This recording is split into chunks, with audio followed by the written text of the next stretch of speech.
In this video, I will demonstrate how AsNoTracking works in Entity Framework Core and why it improves performance in read-only ASP.NET Core APIs. This is the default tracking method in Entity Framework Core. What is change tracking? Change tracking is a feature in Entity Framework Core that automatically keeps track of entities retrieved from the database. It allows Entity Framework Core to detect modifications and generate the appropriate SQL update statements when save changes is called. By default, Entity Framework Core tracks all the entities returned from a query.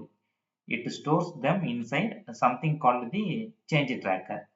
It also keeps original values so it can compare them later.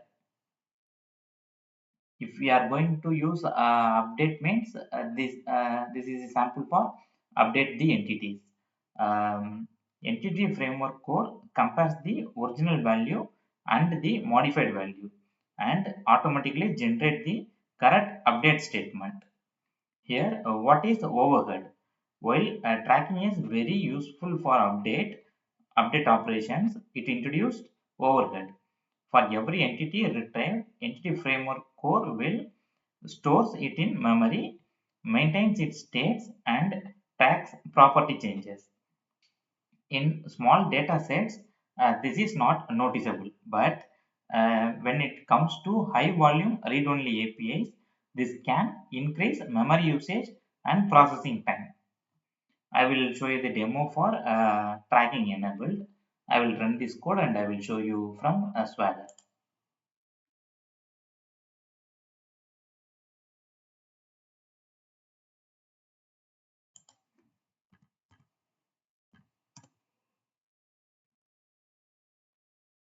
This API endpoint is for tracking is enabled. If we execute this one,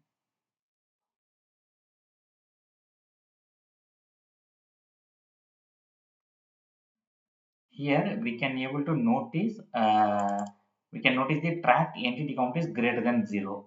Here we can able to see 2 records. So tracked entities is 2. This means entity framework core is storing these entities in the change tracker. These entities remain tracked until the DB context is disposed. I will show you the where we need to use AsNoTracking. I will show you in the code.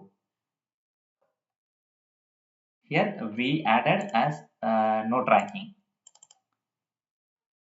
As no tracking tells Entity Framework Core not to track the retrieved entities. Entity Framework Core will execute the SQL query, create the objects, and return them, but it will not store them in the change tracker.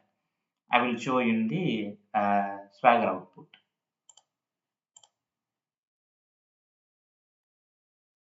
This is the endpoint for we used no tracking.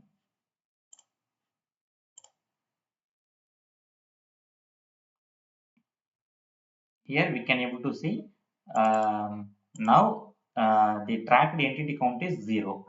Entity Framework Core did not track these entities. That is the difference for AsNoTracking and normal tracking. In real-world applications, many API endpoints are read-only. For example, product listing APIs, dashboard reports, analytical endpoints, and public catalog APIs. In these cases, we need to use AsNoTracking. It reduces unnecessary overhead and improve efficiency. One thing we need to remember when not to use AsNoTracking and where we need to use AsNoTracking.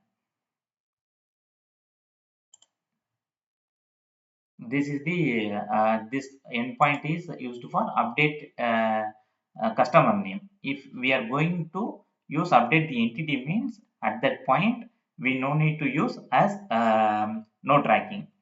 If you plan to modify the entity and call save changes, tracking is required at that point. Here, tracking allows Entity Framework Core to detect changes and generate the correct update statement. If you use AsNoTracking in update scenarios, Entity Framework Core will not automatically detect changes. Use AsNoTracking for read-only queries to reduce memory usage and processing overhead, but avoid it when you need to modify and persist changes. Small optimization like these can make a significant difference in high-scale ASP.NET Core applications. I think in this video we cover where we need to use AsNoTracking and where we not use AsNoTracking.